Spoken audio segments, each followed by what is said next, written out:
नमस्ते, जय हिंद, वंदे मातरम। साथियों, सशक्त भारत से मैं डॉक्टर आर के वर्मा। भ्रष्टाचार पर फिर देश में बहस छिड़ गई है। देश में नहीं, सोशल मीडिया पर। और देश में छिड़ी थी सन 2011 में।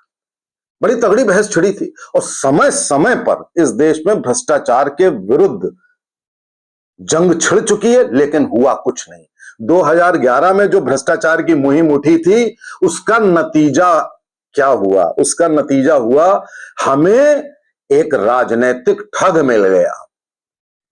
और जिसने भ्रष्टाचार और लोकपाल की मुहिम उठाई थी, वो इस देश का सबसे बड़ा भ्रष्टाचारी बन गया।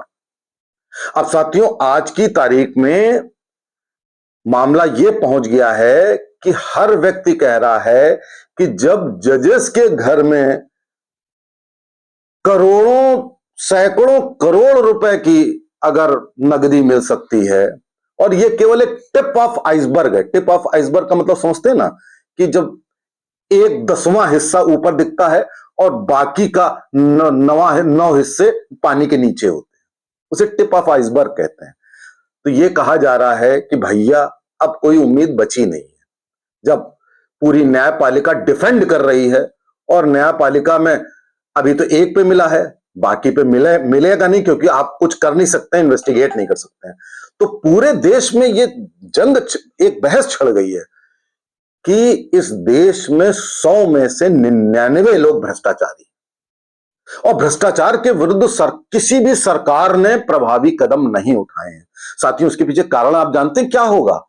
मेरे अनुसार कारण यह होगा कि जब 100 में 99 भ्रष्टाचारी हैं, तो आप अगर कोई कदम उठाओगे तो वो आपके विरुद्ध हो जाएंगे, आपको वोट नहीं मिलेंगे। तो ये एक अकाट सत्य है कि भैया जब 100 में 99 भ्रष्टाचारी हैं, तो भ्रष्टाचार के विरुद्ध तुमने कदम उठाए तो वो तुम्हारे विरुद्ध हुआ नहीं, और वो फिर वोट देगा भ्रष्टाचारी को, उस पार्टी को जो भ्रष्टाचार को सपोर्ट करती हो। साथियों, सारी पार्टियां भ्रष्टाचार को सपोर्ट करती हैं। हमारी पार्टी यानी कि बीजेपी में ऊपर के लेवल पर भ्रष्टाचार के विरुद्ध मुहिम भी है और लोग ईमानदार भी हैं, लेकिन उससे काम नहीं चलेगा। समाज में जब तक भ्रष्टाचार नहीं खत्म होगा, तब तक देश प्रगति नहीं कर सकता है। और भ्रष्टाचार से बड़ा देशद्रोह नहीं है साथियों। यह बहुत बड़ा देशद्रोह है कि आप देश का पैसा लूट लेते हैं। मुगलों ने लूटा 700-800 सालों तक, उससे ज्यादा अंग्रेजों ने लूटा, और मुगलों और अंग्रेजों का मिला लीजिए आप, उससे कई गुना ज्यादा इस देश के लोग खुद लूट चुके हैं। नेता लूट चुके हैं, ब्यूरोक्रेट लूट चुके हैं। अब जजेस की बारी आ गई है। अब क्या, अब तो दिख रहा है, शुरू से रही होगी।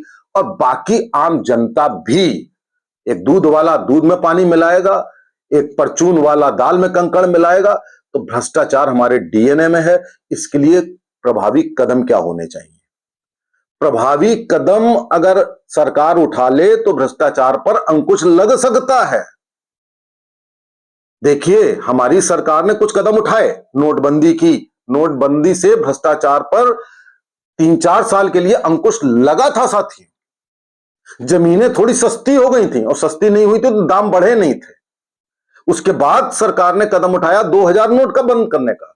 मेरा सुझाव है कि 2000 का नोट बंद किया, भैया 500 का नोट भी बंद कर दीजिए। 100 से ऊपर के नोट ही ना रखिए, क्योंकि भ्रष्टाचार 90% भ्रष्टाचार जो होता है वो कैश के लेन देन से होता है। हर जगह, चाहे छोटा चाहे बड़ा, कैश से होता है।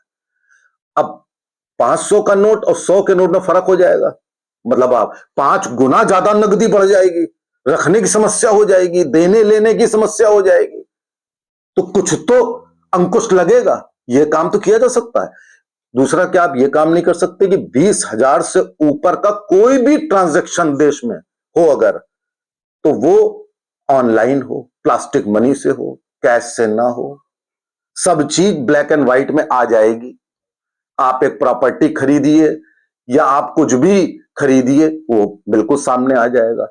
क्या ये जो बात पहले, बहुत पहले मोदी जी ने, हमने सुना था, कही है कि प्रॉपर्टी को आधार से लिंक किया जाएगा, ये क्या अभी तक नहीं हो जाना चाहिए था?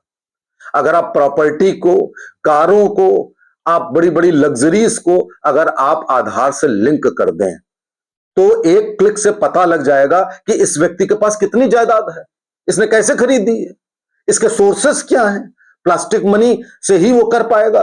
तो आपके पास ट्रेसिएबल होगा, एक अंकुश लगेगा, एक ट्रांसपेरेंसी आएगी। तो ये काम क्यों नहीं किया जा सकता? बहुत आसान है। जब आप प्लास्टिक मनी इंट्रोड्यूस कर सकते हैं, जब एक भिखारी भीख मांग सकता है उस कार्ड से, आपके पेटीएम से, एक सब्जी वाला ले सकता है, एक रिक्शे वाला ले सकता है, तो आप ये क्यों नहीं करते कि 20,000 से ऊपर का ट्रांजैक्शन? कितने लोग हैं जो करोड़ों की प्रॉपर्टी खरीदते हैं? क्या वोट बैंक पे असर पड़ जाएगा? कोई असर नहीं पड़ेगा। बहुत कम होते हैं करोड़पति, और उनको जब ये बताना पड़ेगा कि तुम कहां से लाई ये पैसा। दूसरा, आज तक साथियों भ्रष्टाचार के विरुद्ध इस देश में कोई कानून ही नहीं बना। आपको 3-4 साल की सजा वो भी होती ही नहीं। क्यों दी जाएगी जब न्यायपालिका में जो जज भ्रष्टाचार का मुकदमा सुन रहे हैं, उन्हीं के बगल में बैठा हुआ जो पेशकार है वो उन्हीं के सामने रिश्वत ले रहा है। तो आप क्या समझते हैं कि भ्रष्टाचार पे क्या हो जाएगा? सख्त कानून क्यों नहीं बनते? अभी कानून बदले गए, उसमें भ्रष्टाचार के विरुद्ध सख्त कानून क्यों नहीं किया गया कि आप 10 से 14 साल की सजा मुकर्रर करें? नहीं किया गया। उसकी सारी प्रॉपर्टी अटैच करने का प्रावधान नहीं किया गया। उसके ऊपर इतनी पेनाल्टी की जाए, 14 साल की सजा करी जाए, नहीं किया गया। साथ में पूरे परिवार को दंडित किया जाए। एक चोर जब चोरी करता है, अपना माल बेचता है कहीं पे, तो आप माल खरीदने वाले को भी पकड़ते हो। एक कोई हत्यारा हत्या करता है तो उसके साथ जितने लोग होते हैं, जो हथियार सप्लाई करता है, जो उसकी मदद करता है, आप सबको पकड़ते हो। भ्रष्टाचार में एक आदमी भ्रष्टाचार करके उसी भ्रष्टाचार के पैसे को एंजॉय उसकी वाइफ करती है, उसके एडल्ट बच्चे करते हैं, उसके माता पिता करते हैं, आप उनको फ्री छोड़ देते हो। आप उनके अगेंस्ट कुछ करते ही नहीं हो। केजरीवाल का शीश महल था, शीश महल में भ्रष्टाचार हुआ, शराब का घोटाला भ्रष्टाचार हुआ, किसने एंजॉय किया? उनकी पत्नी ने, उनके माता पिता ने, उनके बच्चों ने। क्या किया आपने? केवल केजरीवाल को दंडित करने से क्या काम होगा? उनसे पूछिए कि आपने कैसे शीश महल एंजॉय कर लिया, उनकी पत्नी, उनके माता पिता ने कैसे पैसा एंजॉय कर लिया। हर भ्रष्टाचारी से, उन्हीं को क्यों, हर भ्रष्टाचारी से जब तक नहीं पूछा जाएगा, परिवार को दंड देने का प्रावधान नहीं होगा। वरना क्या होता है, उस आदमी को आप 2-4 महीने, 6 महीने के लिए जेल में कर देते हैं, तब तक उसके घर वाले मौज मारते हैं, फिर वो छूट के आ जाता है, फिर वो मजा करता है। ऐसे में रोज सैकड़ों केस देखता हूं। तो भ्रष्टाचार पे अंकुश ऐसे नहीं लग सकता है। आप टेक्नोलॉजी भी इस्तेमाल करनी होगी, कानून भी बनाने होंगे, सबको दंडित करना होगा। आप कानून का राज तो स्थापित करिए। कानून का राज स्थापित हो ही नहीं सकता भ्रष्टाचार के रहते। जब आपके थाने में पूरी रिश्वत चलती है, आपकी न्यायपालिका में रिश्वत चलती है, आपके हर जगह रिश्वत चलती है, तो भ्रष्टाचार पर अंकुश कैसे लगेगा भाई? तो ये बहस छड़ने मात्र से काम नहीं चलेगा, करना होगा। संविधान, कानून और जितने भी आपके आईपीसी, सीआरपीसी हैं, उसमें आपको भ्रष्टाचार के विरुद्ध बहुत कड़े कानून बनाने होंगे। वरना साथियों आप कुछ भी कर लीजिए, 99 बेईमान है, आप कुछ भी कर लीजिए।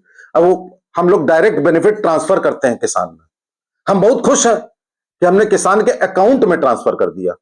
इसके पहले राजीव गांधी कहा करते थे कि 100 रुपए भेजते हैं, 85 पहुंचते हैं, 90 पहुंचते ही नहीं है, 10 पैसे पहुंचते हैं, 10-15 पैसे पहुंचते हैं। साथियों आज भी आप डायरेक्ट ट्रांसफर करते हैं किसान को।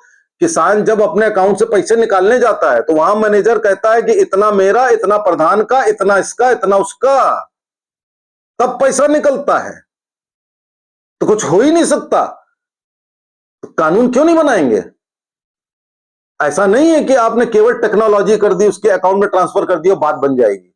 तो साथियों जो मैंने सारे सजेशन दिए हैं, अब इसमें और भी जोड़ सकता हूं, और भी जोड़ सकता हूं। तो अगर पहले इन पर तो थोड़ा सा काम कर लीजिए, वरना भ्रष्टाचार के रहते देश कभी भी यूरोप, अमेरिका नहीं बन सकता। नमस्ते, जय हिंद, जय भारत।